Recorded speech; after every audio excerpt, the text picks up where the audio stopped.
चलिए अब हम कुछ क्वेश्चन करने वाले हैं कूलम्ब्स लॉ पे। हमारा पहला क्वेश्चन, हमें ग्राफ ड्रॉ करना है फोर्स और आर के बीच में, और फिर फोर्स और 1/r² के बीच में ग्राफ ड्रॉ करना है। तो कूलम्ब्स लॉ के अकॉर्डिंग फॉर्मूला क्या होता है, K Q1 अपॉन में r², तो साफ साफ दिख रहा है, F inversely proportional to r², यानी कि r के बढ़ने से फोर्स क्या होगा, डिक्रीज। इसका ग्राफ कैसा होगा, डिक्रीजिंग ग्राफ। अब हमें इसमें ड्रॉ करना है फोर्स और 1/r² के बीच में ग्राफ, यानी कि F = K Q1 Q2 upon में r²। तो हमें ड्रॉ करना है ग्राफ किसके बीच में, K Q1 Q2, इसको अलग रखिए, इनटू में 1/r²। F और 1/r², इन दोनों के बीच में ग्राफ ड्रॉ करना है। बिल्कुल आसानी से देखिए इसको, ये फोर्स है और ये 1/r² है, तो हमें इसके और इसके बीच में ग्राफ ड्रॉ करना है। तो आप ध्यान से देखिए, F और 1/r², ये दोनों क्वांटिटी, अगर आप इसको y ले लेंगे, इसको x ले लेंगे, तो देखिए ये y = mx जैसा ग्राफ है। तो ये दोनों क्या हो गया, डायरेक्टली प्रोपोर्शनल। तो इसका ग्राफ कैसा बनेगा, straight line passing through origin. देखिए ध्यान से, ये क्वांटिटी F और 1/r², ये डायरेक्टली प्रोपोर्शनल है। यहाँ F और R इनवर्सली प्रोपोर्शनल था, लेकिन यहाँ R नहीं है, पूरा 1/r² है। तो फोर्स और 1/r², ये दोनों क्या है, डायरेक्टली प्रोपोर्शनल। तो इसका ग्राफ कैसा बनेगा, straight line passing through origin. तो एक लाइन तो ये बन जाएगा, एक लाइन तो ये बन जाएगा।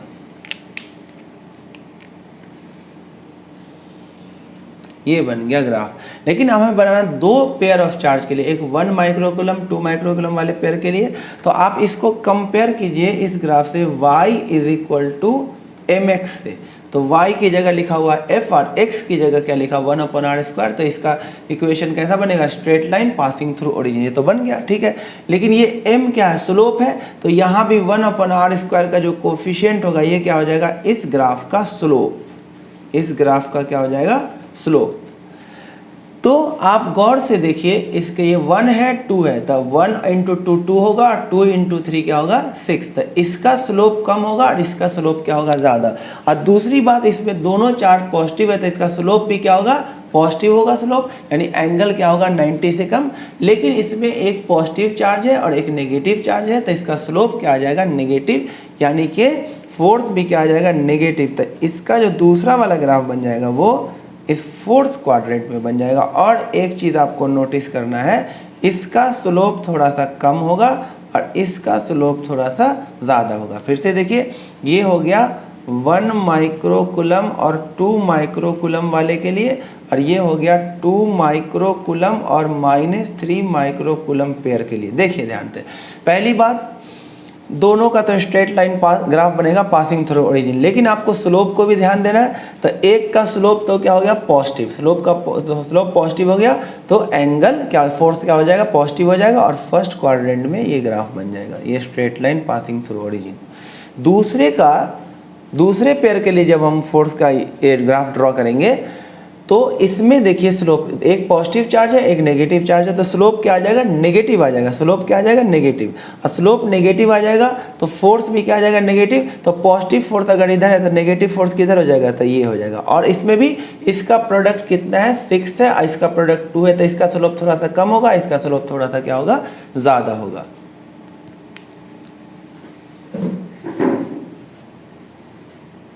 अब हमारे पास है नेक्स्ट क्वेश्चन। देखिए, नेट फोर्स निकालना है कैपिटल Q पे। नेट फोर्स निकालना हमें इस दोनों चार्ज की वजह से Q पे। तो आप एकदम ध्यान दें, इस कैपिटल Q पे ये भी फोर्स लगाएगा और ये भी फोर्स लगाएगा। तो हम बारी बारी स्टडी करते हैं।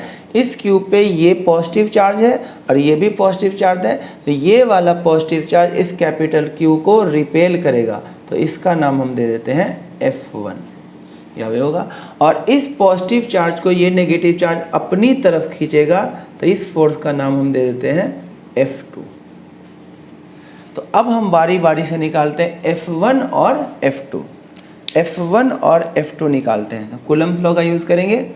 F1 K Q1 Q2 upon में R², ये होता है कूलम्ब लॉ। तो F1 हो जाएगा K F1 इसकी वजह से, तो Q1 क्या हो जाएगा Q, और Q2 हो जाएगा कैपिटल Q, और अपॉन में डिस्टेंस हो जाएगा इसके और इसके बीच का डिस्टेंस कितना हो जाएगा, यहाँ से यहाँ तक x है, ये 2x है, तो कितना हो जाएगा 3x, उसका स्क्वायर करेंगे तो ये कितना आ जाएगा 9x स्क्वायर। तो ये आ गए हमारे पास F1 की वैल्यू। और F2 निकालते हैं। F2 जो है इसकी वजह से है, तो Q1 की जगह पे क्या आ जाएगा 2Q, साइन नहीं लेंगे, सिर्फ मैग्नीट्यूड ही लिखेंगे, क्योंकि साइन ये बता रहा है कि इसे अट्रैक्ट करेगा, और ये हमने डायरेक्शन दिखा दिया है। और Q2 क्या हो जाएगा कैपिटल Q, और अपॉन में डिस्टेंस कितना हो जाएगा, इन दोनों के बीच का डिस्टेंस x स्क्वायर। तो ये F2 आ गया हमारे पास, F2 आ गया 2KQ अपॉन में x स्क्वायर।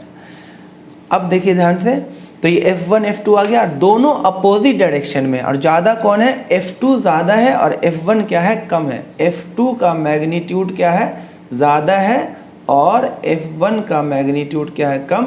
तो नेट फोर्स, जैसे याद कीजिए 11th में हमने पढ़ा था, अगर दो वेक्टर क्वांटिटी अपोजिट डायरेक्शन में, ये 10 न्यूटन है और ये 5 न्यूटन है, तो इसका नेट फोर्स हम कैसे निकालते थे, 10 में से 5 को क्या कर देंगे, माइनस कर देंगे, ज़्यादा में से कम को क्या कर देंगे, माइनस, तो हमें नेट फोर्स निकल जाएगा। तो हमें ये पता चल गया ज़्यादा कौन है, F2 क्या है ज़्यादा और F1 क्या है कम। F2 ग्रेटर देन F1, तो नेट फोर्स जो हो जाएगा कैपिटल Q पे वो हो जाएगा F2 माइनस का F1। F2 की वैल्यू ये है 2KQ capital Q upon x square, minus F1 की वैल्यू ये है KQ अपॉन में 9x स्क्वायर। जो कॉमन है कॉमन ले लीजिए, KQ capital Q upon x square common है, अंदर बच गया 2 माइनस 1/9।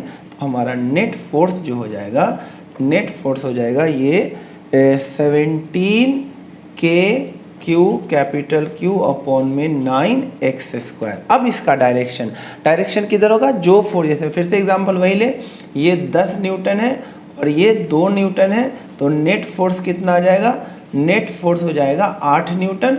और 8 न्यूटन किधर होगा, जिधर, और ये ब्लॉक किस तरफ चलेगा, नेट फोर्स किधर लगेगा, ज़्यादा फोर्स की तरफ, तो नेट फोर्स इधर होगा। तो नेट फोर्स किधर होता है, जिधर फोर्स ज़्यादा होता है। तो यहाँ पे F2 ज़्यादा है, तो नेट फोर्स का डायरेक्शन होगा F2 के डायरेक्शन में, यानी कि B से A की तरफ इसका डायरेक्शन होगा। इसका डायरेक्शन किधर होगा, directed from B to A, इसका डायरेक्शन किधर होगा, B से A की तरफ होगा। कितना, 17K small q capital Q upon में 9x स्क्वायर। अब नेक्स्ट क्वेश्चन देखिए, ये हमें इक्विलेटरल ट्रायंगल दे रखा है और इसके वर्टिसेस पे 3 चार्ज रखा हुआ है, और हमें नेट फोर्स निकालना है इस स्मॉल q पे। तो इस स्मॉल q पे ये भी फोर्स लगाएगा और ये भी फोर्स लगाएगा। ये पॉजिटिव चार्ज है तो ये इसे पॉजिटिव को रिपेल करेगा, तो ये हो जाएगा F1, और ये नेगेटिव है तो इस पॉजिटिव को अपनी तरफ खींचेगा, तो ये फोर्स हो जाएगा F2। अब दो वेक्टर को जोड़ने के लिए हम क्या करेंगे, देखिए मैं आपको एक कॉन्सेप्ट बता देता हूँ। अगर दो वेक्टर अगर सेम डायरेक्शन में है तो इसका नेट कैसे निकलेगा, सिंपल क्या हो जाएगा, ऐड F1 प्लस F2। अगर दो वेक्टर क्वांटिटी अपोजिट डायरेक्शन में है तो इसका रिजल्टेंट यानी नेट फोर्स कैसे निकलेगा, सिंपल माइनस हो जाएगा F1 माइनस F2 या फिर F2 माइनस F1, वो डिपेंड करता है कौन ज़्यादा है। F1 ज़्यादा होगा तो F1 माइनस F2। और इसके अलावा अगर दो वेक्टर किसी एंगल पे है तो उसके लिए आपको लगाना होगा parallelogram law of vector addition, और इसका जो डायगोनल है ये आपको रिजल्टेंट बताएगा, यानी कि F नेट बताएगा। और इसका फॉर्मूला होता है F1 square plus F2 square plus 2F1 F2 cos theta, और थीटा इस दोनों के बीच का एंगल होता है। तो वही कॉन्सेप्ट मैं यहाँ पे लगाने जा रहा हूँ। अब यहाँ पर दोनों के बीच का एंगल निकालूंगा और इसे parallelogram law of vector addition से क्या कर दूंगा, इन दोनों को ऐड कर दूंगा। तो सबसे पहले क्या बना लेता हूँ, पैरेललोग्राम, और इसका जो डायगोनल होगा ये हमें क्या बता देगा, नेट फोर्स बता देगा। एफ नेट बता देगा। और इसके बीच का जो एंगल हो जाएगा, ये इक्विलेटरल ट्रायंगल, ये 60 होगा तो ये कितना हो जाएगा लीनियर पेयर से 120 डिग्री। और इसके नेट फोर्स का फॉर्मूला लगा दीजिए बच्चे, नेट फोर्स हो जाएगा under root of F1 square plus F2 square plus 2F1 F2 cos 120 degree. दोनों के बीच में एंगल कितना है F1 F2 के बीच में 120 डिग्री। इसको इक्वेशन 1 छोड़ देते हैं और फिर F1 F2 की वैल्यू निकाल लेते हैं। F1 की वैल्यू हो जाएगी F1 इसकी वजह से, तो K Q1 की जगह 2Q, Q2 की जगह Q, और अपॉन में इक्विलेटरल ट्रायंगल है, सबका साइड सेम होगा A स्क्वायर, तो ये हो जाएगा 2KQ square upon A square. हम थोड़ी देर के लिए क्या करते हैं, इस क्वांटिटी को F मान लेते हैं, इस क्वांटिटी को F। तो हमारा जो F1 हो जाएगा, हम बाद में डाल देंगे वैल्यू, हमारा F1 क्या हो जाएगा 2F। उसी तरह से F2 क्या हो जाएगा K, F2 इसकी वजह से है, तो Q1 की जगह आपको क्या लेना है 3Q। साइन को नहीं लेना है, साइन का मतलब बस ये है कि अट्रैक्टिव या रिपल्सिव फोर्स लगेगा, या अट्रैक्टिव लग रहा है, मैंने अट्रैक्टिव लगा दिया है। Q1 Q2 हमारा हो जाएगा Q अपॉन में इसका डिस्टेंस कितना हो जाएगा A स्क्वायर, तो ये हो जाएगा 3KQ स्क्वायर अपॉन में A स्क्वायर। हम इसको कुछ देर के लिए क्या मान लेंगे F, तो इसका वैल्यू क्या हो जाएगा, F2 का आंसर कितना आ जाएगा 3F। अब इस दोनों को हम क्या कर देंगे, इक्वेशन नंबर 1 में पुट कर देंगे, तो नेट फोर्स हमारा क्या आ जाएगा, नेट फोर्स हो जाएगा under root of F1। F1 का स्क्वायर करो, F1 का स्क्वायर कितना हो जाएगा 2F का स्क्वायर, यानी कि 4F स्क्वायर। इसका स्क्वायर करेंगे तो 9F स्क्वायर प्लस 2, F1 की जगह लिखेंगे हम 2F, F2 की जगह लिखेंगे 3F, और cos 120 होता -1/2, ये 2 से 2 कैंसिल आउट हो जाएगा, ये हमारा आंसर आ जाएगा ये 13F स्क्वायर। और ये तो अब माइनस का आ जाएगा, माइनस का 3 2 जा F स्क्वायर 6F स्क्वायर, ये कितना आ जाएगा 7F स्क्वायर। तो हमारा आंसर आ जाएगा अंडर रूट 7 इंटू में F, और F की वैल्यू डाल दीजिए, रूट 7F कितना हमने इसको माना हुआ है KQ स्क्वायर अपॉन में A स्क्वायर। ये हमारा नेट फोर्स आ गया।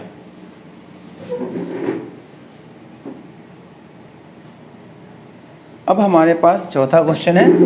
अब हमें नेट फोर्स निकालना है इस Q पे। तो देखिए अब यहाँ पर इसके चारों तरफ 3 चार्ज और हैं, तो इस पे तीनों चार्ज फोर्स लगाएंगे। देखिए तो हम पहले क्या करते हैं, अभी इसको भूल जाते हैं, पहले इस चार्ज पे इस दोनों की वजह से कितना फोर्स आएगा पहले वो निकाल लेते हैं, और उसके बाद देखेंगे इसकी वजह से फोर्स किधर लगेगा। तो पहले इसकी वजह से फोर्स निकालते हैं। तो इसकी वजह से ये पॉजिटिव इसे क्या करेगा, रिपेल करेगा, ये हो गया F1। ये भी पॉजिटिव इसे रिपेल करेगा, इसका नाम हम क्या रख देंगे F2। और पहले इस दोनों का रिजल्टेंट निकाल लेते हैं, उसके बाद इसको देखेंगे। पहले इस दोनों फोर्स का हम रिजल्टेंट निकाल लेते हैं बाय कंप्लीटिंग पैरेललोग्राम। तो पहले हम क्या करते हैं, F1 और F2 का रिजल्टेंट निकाल लेते हैं, उसका नाम डाल देते हैं F डैश। ये जो F डैश है F1 और F2 का वेक्टर सम है, इस दोनों का नेट है, ठीक है। तो पहले F डैश निकाल लेते हैं, तो F डैश हो जाएगा under root of F1 square plus F2 square plus ये तो 2F1 F2 cos 90 डिग्री हो जाएगा, और cos 90 क्या हो जाएगा 0। तो F डैश की वैल्यू आ जाएगी under root of F1 square plus F2 square. इसको इक्वेशन नंबर 1 डाल दीजिए। अब हम निकालते हैं बारी बारी से F1 और F2 की वैल्यू। तो F1 कितना हो जाएगा, इसकी वजह से F1 K, Q1 की जगह आ जाएगा 2Q, Q2 की जगह क्या आ जाएगा Q, और अपॉन में स्क्वायर है तो डिस्टेंस क्या हो जाएगा A स्क्वायर। ये हो जाएगा 2KQ स्क्वायर अपॉन में A स्क्वायर। इसको हम क्या ले लेते हैं 2F, बता दिया इसको थोड़ी देर के लिए हमने क्या ले लिया F। सिमिलरली देख लो ध्यान से, F2 की भी तो सेम ही वैल्यू आएगी, तो इसको भी हम क्या लिख देते हैं 2F। इन दोनों को कहाँ पुट कर देते हैं 1 में, put in 1, put in equation number 1। तो F डैश कितना हो जाएगा under root of 4F square plus 4F square, यानी कि अंडर रूट 8F स्क्वायर। 8 को हम लिख सकते हैं 2√2 और एफ स्क्वायर का आंसर आ जाएगा एफ, यानी 2√2 और एफ की जगह के क्यू स्क्वायर अपॉन में ए स्क्वायर। ये हमने इस दोनों का रिजल्टेंट निकाल लिया एफ डैश। अब एक और चीज़ देखिए, इस क्यू पर ये भी तो फोर्स लगाएगा, तो ये नेगेटिव है तो इस क्यू को ये अपनी तरफ अट्रैक्ट करेगा, ये अपनी तरफ इसे क्या करेगा, अट्रैक्ट करेगा। इसका नाम हम डाल देते हैं F3। तो अब आप निकालिए F3 की वैल्यू, तो F3 कितना हो जाएगा, K Q1 की जगह Q, Q2 की जगह पे Q और अपॉन में डिस्टेंस जो होगा ये डायगोनल होगा। ये डिस्टेंस कितना हो जाएगा, ये डायगोनल, और एक स्क्वायर का जो डायगोनल होगा होता है वो होता है √2a। स्क्वायर का डायगोनल क्या होता है, √2a। तो √2a का जब हम स्क्वायर करेंगे तो ये आ जाएगा 2a स्क्वायर। तो ये हमारा आंसर क्या दे देगा, के क्यू स्क्वायर अपॉन में 2a स्क्वायर। तो हम इसको क्या लिख सकते हैं, ये हो गया हमारा F3 आ गया, ये F3 हमारा आ गया। अब ध्यान से देखो, हमें अब नेट फोर्स निकालना है, तो नेट फोर्स कितना होगा वो आप ध्यान से देखिए। तो नेट फोर्स देखिए, इस दोनों का इफेक्ट तो F डैश हो गया जो कि इधर है और F3 इधर है, तो नेट फोर्स क्या हो जाएगा, इसका सब्ट्रैक्शन। तो नेट फोर्स क्या आ जाएगा, F डैश में से F3 को क्या कर देंगे, माइनस। अगर ये पॉजिटिव चार्ज होता तो F3 का डायरेक्शन इस तरफ हो जाता, तो हम नेट फोर्स में क्या कर देते, इन दोनों को ऐड कर देते। लेकिन F डैश इधर है, F3 इधर है, तो नेट फोर्स क्या हो जाएगा, F डैश में से F3 को माइनस कर दें। तो इसमें से 2√2 के Q square upon a square में से के Q square upon 2a square को माइनस हम जब करेंगे तो इसमें से क्या कॉमन हो जाएगा, इसमें से क्या कॉमन हो जाएगा, एफ नेट हमारा आ जाएगा, एफ नेट आ जाएगा। इसमें से कॉमन हो जाएगा के common, q square common upon a square common.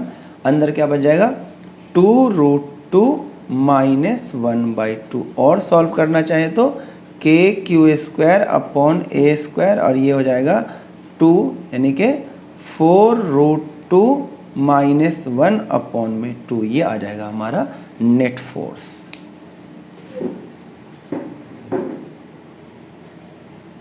अब देखिए हमारे पास लास्ट क्वेश्चन है, 5th क्वेश्चन। ये ओरिजिन पर एक चार्ज रखा हुआ Q0 और उसके बाद एक्स एक्सिस पे 1 मीटर पे, 3 मीटर पे, 9 मीटर पे, ऐसे करके इनफाइनाइट चार्ज रखा हुआ Q और आपको नेट फोर्स बताना है Q0 पे। इस क्वेश्चन को करने से पहले मैं आपको एक थोड़ा सा टर्म बता देता हूँ 11th का, इनफाइनाइट जीपी। मैथ वाले बच्चे तो जानते होंगे, जो बायो के बच्चे वो थोड़ा समझ ले। जीपी का मतलब होता है ज्योमेट्रिक प्रोग्रेशन जिसमें कॉमन रेशियो सेम होता है। जैसे देखिए 3/1, 3 आ गया, 9/3, ये भी कितना आएगा 3, तो ये जीपी में है। 4/2 कितना आएगा 2, 8/4 ये भी कितना आएगा 2, 16/8 ये भी कितना आएगा 2। ये सब क्या हो गया जीपी में। और अगर यही इनफाइनाइट हो तो ये 3, 4, 5 ना हो के इनफाइनाइट टर्म्स लिखा हो तो इसका सम का फॉर्मूला याद कर ले। छोटा सा फॉर्मूला है A/1 माइनस आर, है ना। इनफाइनाइट जीपी का सम होता है A/1 माइनस आर, जहाँ पर A क्या होता है, फर्स्ट टर्म, पहला टर्म, जैसे इसमें 1 है इसमें 2 है, और R होता है कॉमन रेशियो, R होता है कॉमन रेशियो। जैसे इसमें कॉमन रेशियो क्या, 3 बन जा 3/1, 3, इसमें कॉमन रेशियो क्या 4/2, दैट इज 2। तो ये है इनफाइनाइट जीपी का सम A/1 माइनस आर। चलिए अब हम देखते हैं इस पे नेट फोर्स। देखो इस पर कौन कौन फोर्स लगाया, ये भी लगाएगा, ये भी लगाएगा, ये भी लगाएगा। इनफाइनाइट चार्ज इस पे फोर्स लगाएगा, सारे के सारे चार्जेस को एक ही तरफ फोर्स लगाएगा, इसी तरफ। तो इस पे जो फोर्स लगेगा सारा फोर्स इधर ही लगेगा, F1 भी इधर लगेगा, F2 भी इधर ही लगेगा, F3 भी इधर ही लगेगा, F4 भी क्या होगा, इधर ही लगेगा। सारा फोर्स इसी तरफ लगेगा एंड सो ऑन इन्फिनिटी, क्योंकि ये पॉजिटिव, सारे पॉजिटिव है, सब इसको इसी तरफ रिपेल करेंगे। तो नेट सम क्या, नेट फोर्स कैसे निकालेंगे, सीधा सीधा हम क्या कर देंगे, सम कर देंगे, ठीक है। तो F1 कितना आ जाएगा, देखिए F1 आ जाएगा K Q1 की जगह Q0 और Q2 की जगह Q और अपॉन में 1 का स्क्वायर। F2 कितना हो जाएगा, F2 हो जाएगा K Q1 की जगह Q0 फिर Q अपॉन में 3 का स्क्वायर। फिर F3 कितना हो जाएगा, K Q not Q upon में 9 का स्क्वायर एंड सो ऑन। इस तरह से इन्फिनिटी तक चार्ज जाएगा। तो हमारा जो नेट फोर्स होगा हम डायरेक्टली क्या कर देंगे, सम कर देंगे। F1 सब इधर होगा तो सम कर देंगे एक ही डायरेक्शन में सब, F2 plus F3 and so on up to infinity तक। तो नेट फोर्स हमारा आ जाएगा। इन सब को जब जोड़ेंगे तो इसमें से क्या कॉमन आ जाएगा, K common, Q not common, Q common, अंदर क्या बच गया 1 का स्क्वायर, 1 अपॉन 1 का स्क्वायर, अब प्लस 1 अपॉन 3 का स्क्वायर, प्लस 1 अपॉन 9 का square and so on up to infinity. तो ये कितना हो जाएगा, K Q naught Q upon into में 1 plus 1/9 plus 1/81 and so on up to infinity. अब गौर से देखिए ये सीक्वेंस जो है इनफाइनाइट जीपी का टर्म्स लिखा हुआ। देखिए 1/9 को 1 से डिवाइड करेंगे तो कितना आ जाएगा 1/9, और 1/81 को अगर 1/9 से डिवाइड करेंगे तो ये भी कितना आएगा 1/9। तो ये सीक्वेंस जो है इनफाइनाइट जीपी में लिखा हुआ है, और इनफाइनाइट जीपी का सम क्या होता है a अपॉन 1 माइनस r। तो K Q नॉट Q और इसका सम क्या हो जाएगा a upon 1 minus r, a upon 1 minus r। ये इसको समझाने के लिए मैंने बस दिया था a अपॉन 1 माइनस r। तो a हमारा यहाँ पे क्या है, a क्या है 1 है, और 1 माइनस r क्या है 1/9 अपॉन 1 विच इज 1/9। r क्या होता है second term upon first term, या फिर third term upon second term, 1/9 ही आएगा। तो हमारा नेट फोर्स आ जाएगा K Q नॉट Q, और ये आ जाएगा 1 अपॉन में 8/9, 9 ऊपर चला जाएगा तो 9K Q naught Q upon में 8। ये हमारा नेट फोर्स होगा। इसका डायरेक्शन किधर होगा, लेफ्ट, ओरिजिन से लेफ्ट की तरफ, इस तरफ होगा। नेट फोर्स का डायरेक्शन किधर हो जाएगा, इस तरफ हो जाएगा। नेट फोर्स का डायरेक्शन होगा इस तरफ, क्योंकि सारे फोर्स इसी तरफ लग रहे हैं।